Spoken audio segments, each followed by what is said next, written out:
Welcome into Sports Den as we're here for episode number 19 of season 20 of the show. Alongside Mary Rominger, I'm Matt Dean.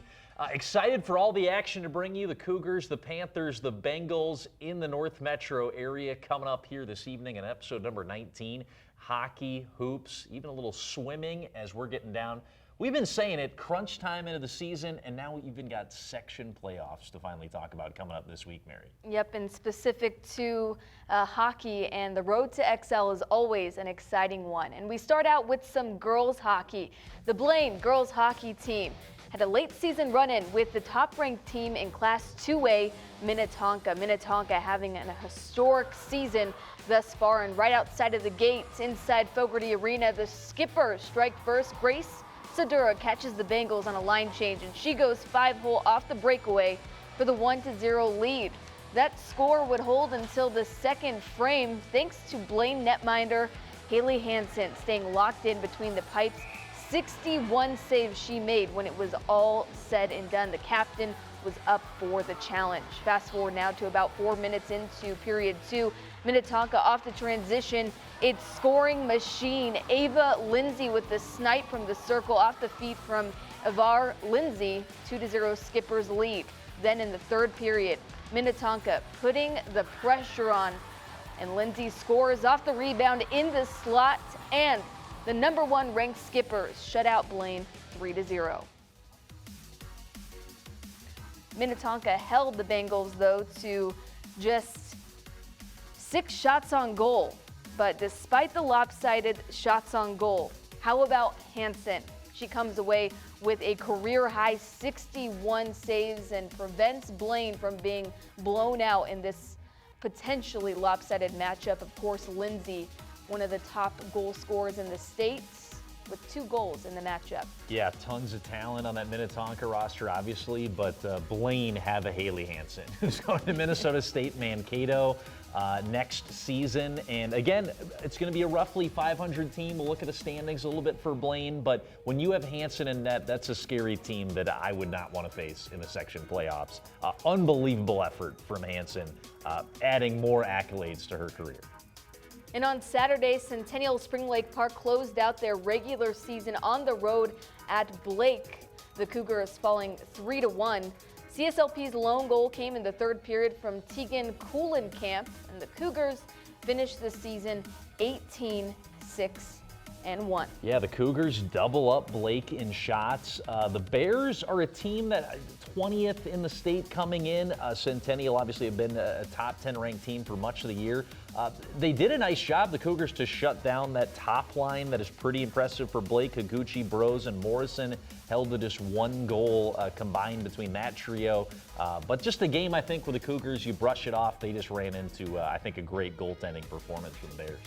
And CSLP is locked in at 4th in the Northwest Suburban Conference standings with an 8-4-1 in-conference record when it was all said and done. This is the final standings in the Northwest Suburban Conference. Blaine at 6th with a 5-6 in-conference record. So how did this all play out? Here's a first look at how things will shape up in the section tournaments. We begin with the 5-2A bracket, and there you see at the bottom, Centennial Spring Lake Park will have a run-in with Mountain View Irondale. Mountain View Irondale finished the season with a 6-16-2 overall record, Matt. Yeah, looking at the Section 5AA, I mean, obviously Centennial SLP, they for a while probably were locked in as the 2 seed, so they've got some work to do. But I would watch out for the semifinals. North Wright County are maybe the best 5 seed in the state in girls hockey. They have a tie against Maple Grove earlier this year. They're 25th in the state by the QRF, so that's a really tough 5 seed. Obviously, if you're a Cougar fan, you're maybe dreaming of a potential upset in that second round. That would make the Cougars the favorites in a section final at the Roseville Arena. And of course, that all getting underway February 11th. Now we'll look at the Section 7 2A girls hockey bracket. Again, at the bottom, the 2 seed Blaine, you see, will go head-to-head with Anoka on February 9th for a 7 p.m. clash. Anoka finished the regular season with a 7-16-2 overall record. Yeah, trying to repeat the result are the Bengals of a 4-0 win at Fogarty earlier on January the 10th. Always tough to play a team twice, so conference opponents familiar with each other. It's certainly not a game that the Steve Guider and the Bengals want to overlook in that first round before they're likely to face a pretty formidable Grand Rapids Greenway team with some pretty good offense. But as we've talked about, when you have Haley Hansen in net, anything can happen. Anything can happen, and sometimes it really is. It all begins with your defense, and having her is obviously a great thing. But again, the road to the X, there you have it. That's how things will start in the opening round. Yeah, we're already into the playoffs in girls hockey. That means the schedule a little bit behind. We're starting to get down to that marathon time in boys hockey. Less than a couple of weeks left to go in the regular season for the boys. And we'll start with some highlights from Blaine, who were on the road at Coon Rapids. After the Bengals started the season 1-17, Blaine playing some better hockey as of late, winning 2 of their last 3, and they get an early spark, 5-15 into the game. Junior Alex Dalek, you never forget your first. The juniors' first varsity goal to put the Bengals on the board. They led it 1-0. Still with 5 minutes to play in the first period, an answer from Eli Bowden. He finds a big shiny nickel, picking up the loose change to tie it up at 1-1, heading into the first intermission. In the second, this is on a Bengal power play, 2-on-1 odd man rush, a shorty from Bowden as he finds a big shiny penny that time, a shorthanded tally to make it 2-1. Same power play, Cardinals still shorthanded, they get another, and it's Tyler Barsness that time going top shelf to give Rapids a 2-goal lead. The Bengals on that same power play, they would end it with a -1, getting one back. A skater up, Hayden Parent, made it 3-2. This felt like the dagger midway through the second period. It's Tandon Bush scoring a nice drifter into the slot. 39 seconds later, 4 goals in a 1:46 span in the second ultimately decided this game that Coon Rapids wins 5-2. Both the goals for the Bengals in this game coming from blue liners, as it was Parent and Dalek, as we mentioned, scoring his first varsity goal. Caden Parent's got 3 goals in his last 4 games for the Bengals. This game really decided on special teams. Each team had a power play goal apiece. Bengals were 1 of 3, Coon Rapids 1 of 5, but those 2 short-handed opportunities that Coon Rapids pounces on are the difference to get the Cardinals their 3rd conference win. Also going on Thursday night, Centennial traveled to Osseo, where Peyton Blair recorded his 7th multi-goal game of the season. It got Blair to 27 goals, 23 assists, his 2nd consecutive 50-point season after he scored again and had a 4-point night on Saturday at Anoka. He's on an 8-game point streak. Harper Searles, after a goal and 3 assists and scoring some points on Saturday, has 56 points on the season from that incredible Cougar top line. They were rolling to the win in that one. Spring Lake Park, in the meantime, were at Robbinsdale, where they took on the Armstrong Cooper Wings co-op team. Panthers went down 3-0 by the end of the second until Brody Herzog would score his first goal of the season for the sophomore to get one back for the Panthers, but that early hole too much to dig out of for SLP. So we move on and take a look at the Northwest Suburban Conference standings. Centennial right now sit in a tie for 3rd with Andover on points, thanks to 3 straight road wins in conference, including after a win on Saturday at Anoka. They had that really nice win against Maple Grove to knock off the Crimson a couple of weeks back. Also on the road, SLP sit in a tie for 10th. They've lost their last 3 conference games, and Blaine have started to get some momentum going in conference action this year. A couple of wins against league opponents and 3 wins total on the season for the Bengals. Upcoming schedules for our North Metro TV programs. Centennial, with just 2 games left on the conference schedule, they have beat, if they can beat Andover and see a couple of other teams lose out, they are still technically in the hunt for a Northwest Suburban Conference title, so playing for a lot down the stretch of the Cougars. SLP will have their conference finale coming up on Thursday as they take on Rogers before they finish with 3 straight out of conference for the Panthers. Blaine will finish with Mounds View and White Bear Lake after a contest against Blake that we saw there. So a lot still in play and a lot still to play for as we have, as we said, less than a couple of weeks left, believe it or not, before hockey is into that section playoff time in boys. Yep, and now it's time to transition over to some girls hoops as Champlin Park pays a visit to Centennial.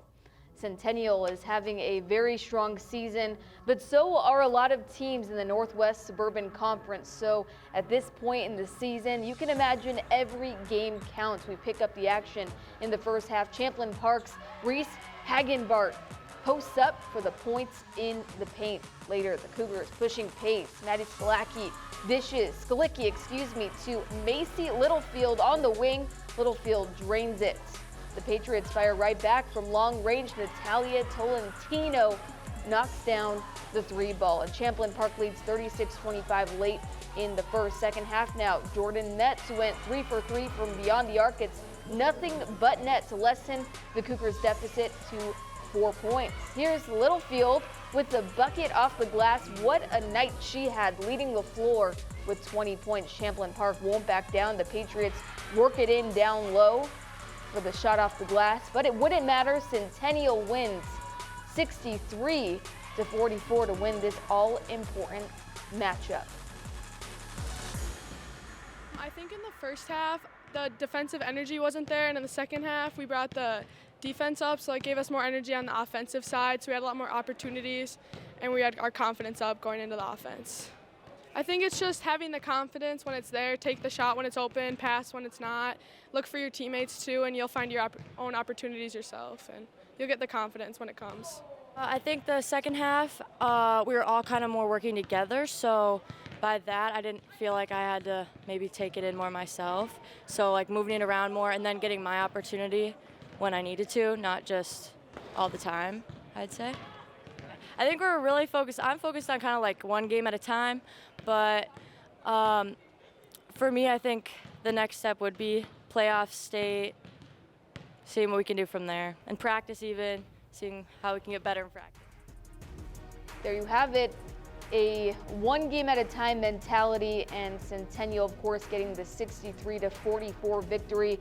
A complete team effort by the words of Littlefield, but she led the way with 20 points and 7 rebounds on the other end. Hagenbart with 12 points. The Rebels had 2 players in double digits. Centennial with 3 in double digits in scoring. And McCall leading the way with rebounds, 11 rebounds she had. And on Wednesday, SLP defeats Park Center 62-47. 3 Panthers in double digits between Thomas, Smith, and Such. Nazbaum with 9, Kesty with 9, and Park Center was led by Krishon with 17 points. Spring Lake Park with a big victory over Park Center, 62-47.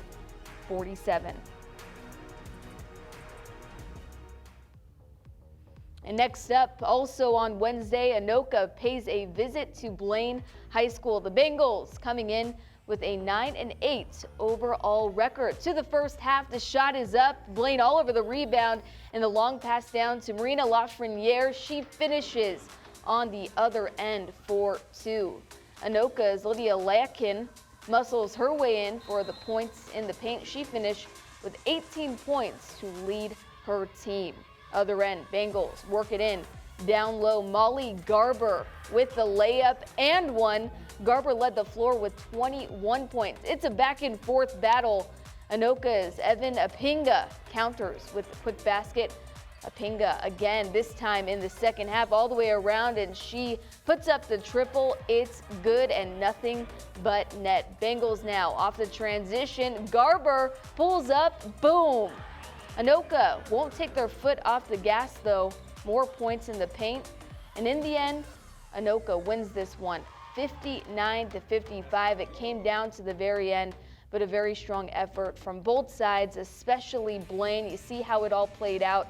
Anoka with the edge in victory, but Garber putting up 21 points, 6 rebounds. Lafreniere finished with 9 points and 5 rebounds, but Anoka, the edge in scoring with 2 players in double digits and beyond. So now we'll look at the girls basketball Northwest Suburban Conference standings. Centennial looking strong, up at number 2 in the conference with a 10-3 overall record, 12-8 overall. Blaine and Spring Lake Park in the middle of the pack. Blaine repping that 7-6 in conference record. Spring Lake Park 6-7. Now for what's ahead for all 3 of our area teams. Now, this is the time of the year where everyone gets excited, Matt, right? Because you see all of the crosstown rivalries coming up for Blaine. They're on the road for a handful of matchups before that big one on February 15th against Spring Lake Park at home, but it's Coon Rapids, Maple Grove, and Forest Lake.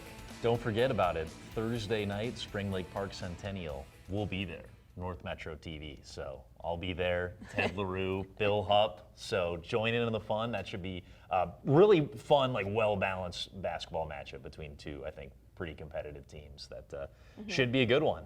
And we're talking about boys basketball, where we will dive into next on here on the Sports Den. The mirror dimension, where we had that same matchup, Anoka and Blaine, but happening at Anoka High School on the boys' side. Varsity action on Wednesday night. Bengals playing their 9th straight game in the Northwest Suburban Conference, out to a 6-5 start to begin. A rematch of a 78-70 win by the Bengals back on January 12th. Ethan Pettis, can't leave that guy open. He is the state leader in 3-pointers. Nice dish from Alvin Payne to get it to him. Payne and Gain, by the way, he would get to the rim. Junior Alvin Payne elevating to finish at the rim. Today's highlights brought to you by the letter J. How about Lyon with a fadeaway J? The junior would finish with 12. It was 53-42 Bengals at the half. A runner at the rim from Regan Reeder. That's a lot of R's in there. 3-point game. After that bucket by Anoka, Devin Picos would step back out from beyond the 3, and then the Bengals would bring in their closer, big man Zach Schusted, with a couple of nifty moves along the post, and the Bengals finish this one off with a couple of back-to-back buckets from number 25, including an emphatic slam to cross the Bengals beyond the 90 threshold. They flirt with triple digits and win it over the Anoka Tornadoes. Bengals, one of the top 10 scoring teams in Class 4A in the state. So they give up some points, but they're probably going to race you out of the gym as they score 97, give up 84 in this one. Pettis hits 5 threes, now has 81 on the season. Him and freshman Anthony Smith at Hopkins are within 2 of each other for leading the state in 3-point makes. The Bengals get it done with their balanced scoring attack, getting 5 starters all in double figures. While the Bengals were playing that matchup with Anoka, Centennial traveled to Champlin Park, faced the Rebels. Ty Burgoon turned in his 2nd straight game of 15 or more points after he had 4 straight where he was down in single digits, averaging 15 a game to lead the Cougars this year. Jack DiAgostino ties the season high with 15, but an 11-point halftime deficit. Too much for the Cougars to overcome in this one as they drop it on the road 75-64. Park Center, the number 1 ranked team in the state, stayed unbeaten. They're now 17-0 in the year after Spring Lake Park hosted the Pirates. Park Center would then go to St. Louis Park after that game, which is one of the most brain-breaking back-to-back matchups you can have. Spring Lake Park and then St. Louis Park. The Panthers end up falling in this one to the number 1 ranked team in the state in Park Center. Of course, the Pirates still with a 17-0 mark sit atop the Northwest Suburban Conference. You have got Blaine chasing in from behind with a now 6-5 record after that win against Anoka. And that will be a pretty good matchup, as we mentioned on Thursday, in boys basketball when Spring Lake Park takes on Centennial, as the Cougars are looking to break out of a skid right now and looking for just their 2nd conference win. Spring Lake Park have done a really nice job to turn it around under the first-year head coach Oliver Major and are hovering around 500 in conference action. So we'll have these games coming up on the schedule for our North Metro TV schools. Blaine next up against Coon Rapids, Maple Grove before they go out of conference for a section matchup with Duluth East. Centennial will have their next 6 all in conference action before they get their shot at the Terriers, who are one of those teams jockeying for position in the section that the Bengals and the Cougars both occupy. Spring Lake Park at Elk River before they're back home with that contest we have in North Metro TV on Thursday against Centennial. So down to the wire in things. We got about roughly a month left in boys and girls basketball, and that should be a really exciting race down to the end too, as teams start to think about getting to the section and later state tournaments. We have got one more sport to bring you here on Sports Den here today. Let's head to the pool, where we have a cat clash in swimming. Boys taking on Centennial and Blaine here in this matchup, swim and dive competition here.